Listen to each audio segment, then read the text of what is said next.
Hello students, welcome to the channel. So जैसे कि आपको पता है कि हमारा चैप्टर चल रहा था income determination. Okay, determination of income हमारा यूनिट चल रहा है, उसमें टोटल नंबर ऑफ चैप्टर्स है 3। ओके, तो हम चैप्टर नंबर 7 डिस्कस कर रहे हैं अपनी बुक के अकॉर्डिंग। ओके, सो उसमें हमने 2 पार्ट्स ऑलरेडी अपलोड कर दिए। एक इंट्रोडक्शन का पार्ट था, ओके, फिर उसमें एग्रीगेट डिमांड और कंजम्पशन फंक्शन बताया था। आज की इस वीडियो में हम देखेंगे aggregate supply and saving function के एग्रीगेट सप्लाई और सेविंग्स क्या होती हैं उनके बारे में हम जानेंगे। ओके, सो एग्रीगेट सप्लाई की अगर मैं बात करूं तो देखिएगा aggregate supply, what is aggregate supply. तो ऐसी डेफिनेशन आप लोगों ने नेशनल इनकम की भी पढ़ी होगी। देखिए एग्रीगेट सप्लाई क्या होता है। Aggregate supply is the sum total of goods and services produced in an economy during a certain period of time. Okay, during a certain period of time जितना भी हमारे पास फाइनल गुड्स एंड सर्विसेज हैं उन सबका sum total, उन सबकी money value, उन सबकी क्या money value. Okay, same definition आपने किसकी पढ़ी थी, नेशनल इनकम की, कि national income is the sum of all money value of all final goods and services which are produced in a country during a given period of time. तो यहां पर aggregate supply क्या है, period of time की बात कर रहा है कि एक पीरियड ऑफ टाइम में आपके पास जितने भी फाइनल गुड्स एंड सर्विसेज हैं उनका सम टोटल, उनकी मनी वैल्यू को हम क्या बोलते हैं, एग्रीगेट सप्लाई बोलते हैं। तो यहां पर हमारे पास है पीरियड ऑफ टाइम। तो पीरियड ऑफ टाइम का मतलब क्या है, आप लोगों ने चैप्टर नंबर 1 में स्टॉक एंड फ्लो का कॉन्सेप्ट पढ़ा है। तो यहां पर पीरियड ऑफ टाइम की बात कर रहा है। तो जब भी क्वेश्चन आपसे पूछता है एग्रीगेट सप्लाई या फिर एग्रीगेट सप्लाई को हम क्या बोल सकते हैं, नेशनल इनकम। तो एग्रीगेट सप्लाई या नेशनल इनकम कौन सा कॉन्सेप्ट होगा, जब हम किसी भी चीज में पीरियड ऑफ टाइम की बात करते हैं तो उसको हम बोलते हैं फ्लो कॉन्सेप्ट। कौन सा कॉन्सेप्ट होगा, ये फ्लो कॉन्सेप्ट होगा। Okay, are you getting my point. कौन सा कॉन्सेप्ट होगा, फ्लो कॉन्सेप्ट। ओके, कि हमारे पास एग्रीगेट सप्लाई क्या होती है वो मैंने आपको बता दिया। तो aggregate supply and national income दोनों क्या होते हैं, सेम होते हैं। और जब भी हम नेशनल इनकम की बात करेंगे तो नेशनल इनकम को हम डिनोट करते हैं वाई से। ठीक है, तो aggregate supply is equals to क्या हो रहेगी, वाई। ओके, इनकम का मतलब कहता है एनएनपी एट एफसी। तो मैं ये भी बोल सकता हूं NNP at FC is equals to aggregate supply. बोल सकते हैं ऐसा, ठीक है, बिल्कुल बोल सकते हैं। उसके बाद अगर हम देखें, अगर हम इनकम कमाते हैं 100 रुपए, अगर हम 100 रुपए कमा रहे हैं, ओके, तो इस 100 रुपए को क्या क्या कर सकते हैं, इनकम को क्या क्या करेंगे, हो सकता है इसका कुछ हिस्सा हम कंज्यूम करें।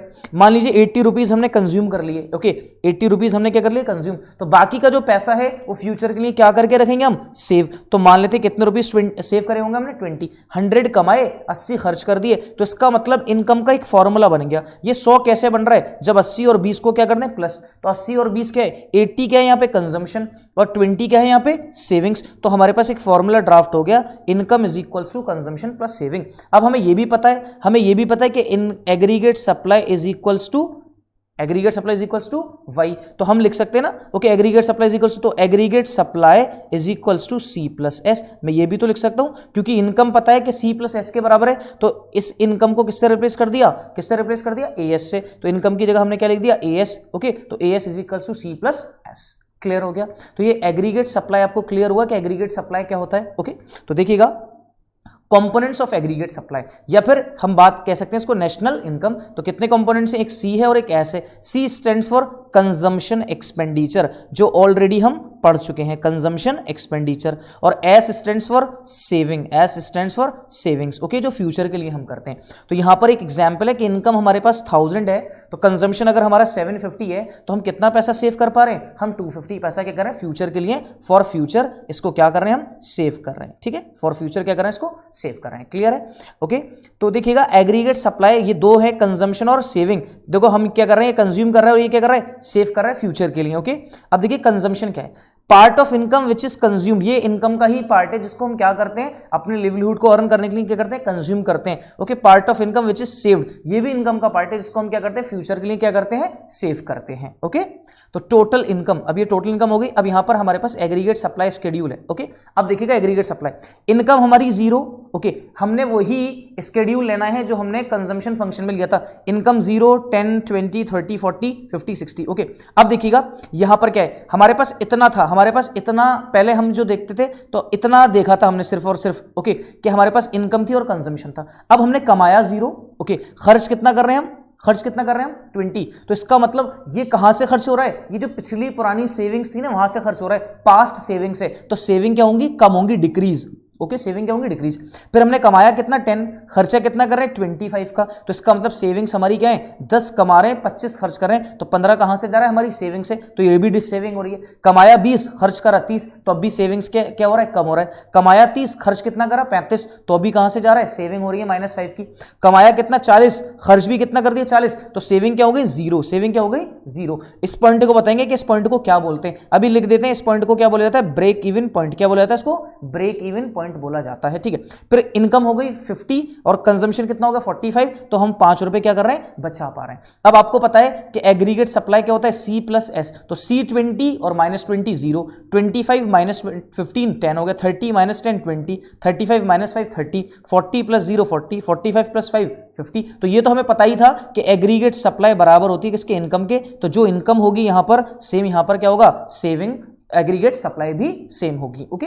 अब यहां पर मैंने एक जगह लिख दिया ब्रेक इवन पॉइंट, तो ब्रेक इवन पॉइंट वो पॉइंट होता है जहां पर दो चीजें क्या हो जाएं, इक्वल हो जाएं। यहां पर क्या क्या इक्वल हो रहा है, इनकम किसके इक्वल हो रही है, कंजम्पशन के इक्वल हो रही है। तो जहां पर सेविंग जीरो होंगी हमारी, वहां पर हमें क्या अचीव हो जाएगा, एक ब्रेक इवन पॉइंट क्या होगा, अचीव होगा। अब देखिएगा कंजम्पशन की खूबसूरती देखना, कंजम्पशन कितने से इंक्रीज कर रहा है 5 से, यहां पे भी कितने से इंक्रीज 5, ठीक है 5। तो कैसा ग्राफ बनाएगा ये, लीनियर ग्राफ। कैसे बनाएगा, लीनियर कर्व बनाएगा, क्योंकि ये किस रेट से इंक्रीज हो रहा है, कांस्टेंट रेट से। सेम सेविंग्स भी किससे इंक्रीज हो रही है, कांस्टेंट रेट से। देखो 5, यहां पे भी 5, क्योंकि ये -20 और -15 ये पॉजिटिव चेंज है इसमें, ठीक है। तो 5 से इंक्रीज हो रही है, तो अगेन सेम हमारा सप्लाई कर्व भी कैसा होगा, लीनियर कर्व बनाएगा। लीनियर कर्व का मतलब क्या है, बिल्कुल क्या होगा, कांस्टेंट होगा, okay. Are you getting my point, ठीक है। अब देखिएगा यहां पर एग्रीगेट सप्लाई, अब इसके बारे में समझ लेते हैं। एग्रीगेट सप्लाई क्या है, देखो एग्रीगेट सप्लाई हमने ये हमने क्या बनाया, ये हमने एक ग्राफ बनाया। ये हमारे पास एक्स एक्सिस है, एक्स एक्सिस पे हमने ली नेशनल इनकम,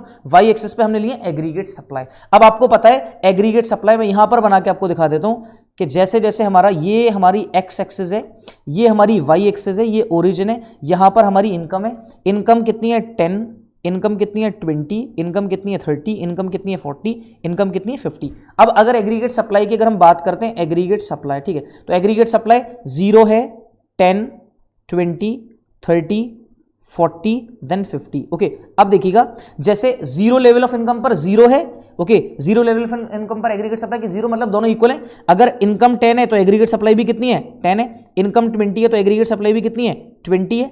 इनकम 30 है तो एग्रीगेट सप्लाई भी कितनी है 30 है, ठीक है। इनकम 40 है तो एग्रीगेट सप्लाई भी कितनी है 40 है। इनकम 50 है तो एग्रीगेट सप्लाई भी कितनी है 50 है। तो इसका मतलब ये हमारा एग्रीगेट सप्लाई कर्व है। तो एग्रीगेट सप्लाई कर्व इनको सबको एडजॉइन कर दें, अगर इनको ज्वाइन कर दें तो इसका मतलब ये स्ट्रेट लाइन कहां से निकली है, फ्रॉम दी ओरिजिन। तो ये अगर हम देखें कि हमारे पास एग्रीगेट सप्लाई कर्व कितने डिग्री का होगा, that is 45 degree. Aggregate supply curve जो होगा कितने डिग्री का होगा, 45 डिग्री का होगा, ओके 45 डिग्री, ठीक है। बात समझ में आ रही है, ओके। अब हमारे पास अगर हम सेविंग का इसी में बनाए कि सेविंग हमारे पास कैसी होंगी, सेविंग, तो इसका मतलब 0 से नीचे हमारी सेविंग जा रही थी, यहां पे सेविंग आ रही है, ठीक है। सेविंग क्या है हमारे पास, -10 है, -20 है, ओके, -10 -20। तो इसका मतलब ये जो पोर्शन होगा हमारे पास, ये पोर्शन, ओके, ये वाला जो पोर्शन होगा कौन सा, ये जो पोर्शन है, ये एरिया, ओके, ये जो हमारे पास एरिया है, ये एरिया है ना, ये जो एरिया हमें मिला, ठीक है, ये कौन सा एरिया है, ये डिससेविंग वाला एरिया है। या फिर हम इसको क्या बोल सकते हैं, ये डिससेविंग क्यों है, ये डिससेविंग क्यों है, क्योंकि ये ऑटोनॉमस है। ये क्या है, ऑटोनॉमस है। क्या है ये, ऑटोनॉमस, ओके। क्योंकि हमारे लिवलीहुड को अर्न करने के लिए हम भले ही पैसा नहीं कमा रहे थे, लेकिन कुछ ना कुछ कंजम्पशन हमारा जरूर था, और वो कंजम्पशन कहां से हो रहा था, हमारा सेविंग से हो रहा था, ओके। इसलिए इसको बोलेंगे ऑटोनॉमस, ओके। बात समझ में आ रही है। तो देखिए यहां पर मैंने समझाया है, तो देखिए ये हमारे पास ये एरिया, ये वाला एरिया हो गया, ये माइनस में है सेविंग, ये हमारा डिससेविंग हो गई, ये जा रहा है सेविंग कर्व, ठीक है। उसके बाद हमारा ये जो ओरिजिन से जा रहा है, ये 45 डिग्री का कौन सा है, एग्रीगेट सप्लाई है। कैसे आया, C + S से आया, ठीक है। अब ये हमारे पास कौन सा है, ये जो हमारा कंजम्पशन कर्व है, ये कौन सा कर्व है, कंजम्पशन कर्व है। 0 से लेकर O पॉइंट से लेकर B पॉइंट तक जो हमारा कंजम्पशन है, O पॉइंट से लेकर B पॉइंट तक, इसको हम बोलेंगे ऑटोनॉमस कंजम्पशन या फिर C बार, ठीक है, क्योंकि 0 लेवल ऑफ इनकम पर यही कंजम्पशन हमारा हो रहा था, ओके। अब इस कंजम्पशन कर्व ने ये इनकम कर्व को यहां पर कट किया, इस पॉइंट पर। कहां कट किया, इस पॉइंट पर कट किया। इसी पॉइंट को हमने क्या नाम दे दिया, BEP का, ब्रेक इवन पॉइंट, जहां पर सेविंग क्या है जीरो। चेक कर लीजिए इस पॉइंट पर सेविंग जीरो है, यस इस पॉइंट पर सेविंग क्या है, देखिए इस पॉइंट पर सेविंग क्या है, इस पॉइंट पर सेविंग आपको नजर आ रही होंगी, सेविंग क्या है, जीरो है इस पॉइंट पर, ब्रेक इवन पॉइंट पर सेविंग क्या है, जीरो है। ओके, तो इस तरीके से हम ग्राफ प्रेजेंट करते हैं। तो सबसे पहले देखिए क्या बता रहा है, X axis represent national income and Y axis represents aggregate supply, कि हम क्या करेंगे, नेशनल इनकम को एक्स एक्सिस पे लेंगे और वाई एक्सिस पे एग्रीगेट सप्लाई को। C is a positive function of income, consumption क्या है, पॉजिटिव फंक्शन है किसका, इनकम का। O B is the minimum level of consumption, minimum level of consumption को ही हम क्या बोलते हैं, इसको ही क्या बोलते हैं हम, सी बार, मतलब ऑटोनोमस कंजम्पशन, ये होता है minimum consumption. F is a BEP point where C is equals to Y, F वो पॉइंट है, ब्रेक इवन पॉइंट, जहां पर कंजम्पशन किसके बराबर हो रहा है, इनकम के बराबर हो रहा है। And S is equals to zero, और उसी पॉइंट पर हमारी सेविंग क्या हो रही है, जीरो हो रही है एट पॉइंट एम। ओके, देख लेते हैं, जहां पर हमारे पास दोनों चीजें इक्वल हैं एक दूसरे के, दोनों चीजें, तो वहां पर हमारी सेविंग क्या है, जीरो है। ओके, नेक्स्ट है हमारे पास any point prior to M, अगर कोई भी पॉइंट एम से पहले है तो वो क्या दर्शा रहा है कि हमारी सेविंग्स क्या है, माइनस में है। सेविंग माइनस में क्यों है, क्योंकि हमारा ऑटोनोमस कंजम्पशन है वहां पे, ठीक है। Any point after M, M के बाद जो भी पॉइंट हमें मिलेगा वहां पर सेविंग्स हमारी क्या होंगी, पॉजिटिव, ठीक है। Okay, S represent saving, S क्या रिप्रेजेंट करता है हमें, सेविंग रिप्रेजेंट्स करता है। तो ये था हमारा स्टूडेंट एक तो सेविंग फंक्शन और aggregate supply function. I hope आप लोगों को अच्छे से समझ में आया है। अगर आपको अच्छे से समझ में आया तो अपने प्रॉपर नोट्स बनाएं, ठीक है। कमेंट सेक्शन में कमेंट करके बताएं कि आपको कैसा लग रहा है हमारे चैनल पर पढ़ना, और अगर वीडियो पसंद आई तो प्लीज स्टूडेंट वीडियो को लाइक जरूर करें। ओके, और अभी तक चैनल को सब्सक्राइब नहीं किया तो प्लीज चैनल को सब्सक्राइब कर लें ताकि हमारी हौसला अफजाई हो, क्योंकि स्टूडेंट्स यही हमारे लिए आपकी तरफ से गुरु दक्षिणा होगी कि आप हमारी वीडियो को लाइक जरूर किया करें और अपने फ्रेंड सर्कल में ज्यादा से ज्यादा शेयर जरूर करें। Okay students, thank you very much.